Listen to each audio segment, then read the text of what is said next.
Marked here. Welcome or welcome back to my channel. Before we get into this video, I see you, see me, so I want to see you. Press subscribe and become part of the fam bam. Today I like to give a whoop whoop to Zita. Girl, sorry if I pronounced your name wrong, but I really tried. But I like to give a whoop whoop to you. You were the first to comment on one of my last videos. So girl, I see you, see me, so I want people to see you. So today's video is going to be a DIY of how I make my whipped shea butter. But before we get into this video, I would like to thank the sponsor of this video, which is DSY.1. Guys, the product that I will be mentioning today is their best-selling product. It's called Knock Me Out Conditioning Cleanser. This conditioning cleanser is for all hair types. It's for kinky, coily, straight, frizzy, and transitioning hair. You do not have to feel left out. It's an amazing detangler. You can also use it as a conditioner and a leave-in conditioner, and it also helps reduce hair loss because it has so much slip. It's very hydrating. I love the way the texture feels. The smell is amazing. It's a watermelon smell. So this product, it can rejuvenate your hair and your scalp. So it just makes wash day way more manageable. But you guys, their motto is to have a healthy lifestyle. Also, she has put a lot of thought into each ingredient in every product that she has. So like the first 5 ingredients is aloe vera, a blend of essentials, grapefruit distillant, strawberry fruit distillant, sour cherry fruit distillant, and witch hazel. Those are like the first 5 ingredients. Like you can read all of her ingredients in her products, you guys. She not only sells hair products, but she also sells skin care products as well, you guys. DSY.1 have everything you need. It's almost like a one-stop shop. So once again, you guys, I will have all of her information linked down in the description box for you guys. I will have her social media and also her business website linked down in the description box for you guys to check out. And you guys, I don't think you will regret supporting this Black-owned business because she really makes it easy for you to get everything beauty-wise that you need in one space. So you guys, please check her out. And once again, so the ingredients you're going to need for the whipped shea butter is shea butter. This is a little over 1/4 cup. You're also going to need mango butter, which is about 1/4 cup.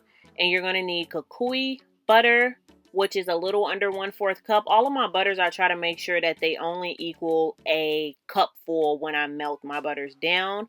You're going to need glycerin, olive oil, and I did use my DIY oil, so I will leave that video down below on how I got this DIY oil. And you're also going to need a heat-proof safe container or some type of glass jar.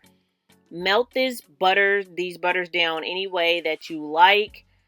As you guys can see, all of my butters only equaled up to a cup. So whichever ratio you want your butters to equal, just make sure that it's not over a cup because you're going to need a lot more olive oil and to make it a lot more thinner and so that it's not so heavy. So I'm going to use about 1 tablespoon of glycerin. And then I did add a lot more olive oil and a lot more of this DIY oil. I actually added about 1.5 cups of olive oil and another cup of the DIY oil. The oil was really heavy after I let it sit in the refrigerator. This is refrigerated for about like 10 minutes. As you guys can see, it's not all the way hardened, but it's just cooled down enough to be able to have that whipping action. But after I whipped my butter and got it really fluffy, I wanted it a lot more fluffier than what it was and not so heavy. So that's why I added another 1.5 cups of olive oil and then about 1 cup of my DIY oil.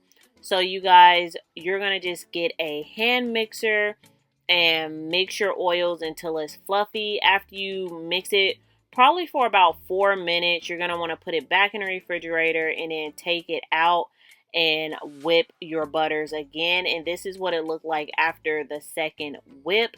So it's really light and fluffy. This is after I've added a lot more olive oil in there. I think at this point I only added about 1/2 cup of olive oil, and that's when I knew that I needed to add a lot more olive oil. But you guys, this is the consistency If you want your consistency to be a lot more lighter, once again, add more olive oil and you're going to get that whipped consistency that you want. Please leave comments down below if you want to see me do a demo on this whipped shea butter in my hair.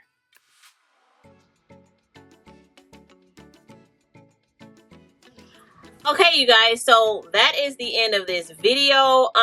Like I said before, if I wasn't clear in the video, if you want this to be a lot more fluffier, eliminate probably half of the hard shea butters and then put a little bit more oils in there. Or else, if you like the amount of shea butter, then leave the amount of shea butter in there, but add more cups of olive oil, and that will give your formula a little bit more of a fluffy feel, and it also won't leave it so hard and compact. So you can really stretch this this mixture out, like if you want to. Like, you can make the mixture as is with my recipe, and then you can cut it into fourths and then add olive oil to it and then blend it with like a little bit more olive oil, maybe 1/4 of olive oil, and then you can have a smaller container of a shea butter or a whipped shea butter for your hair if you want to do it that way. Or else, if you want a full like 35 ounce of shea butter, then you can add probably 3 more cups of olive oil to it and then whip that, freeze it, whip it, and then you will have more of a lighter consistency and it won't be so heavy. So if you guys give this recipe a try, please don't forget to leave comments down below, and thank you guys so much for watching. Bye.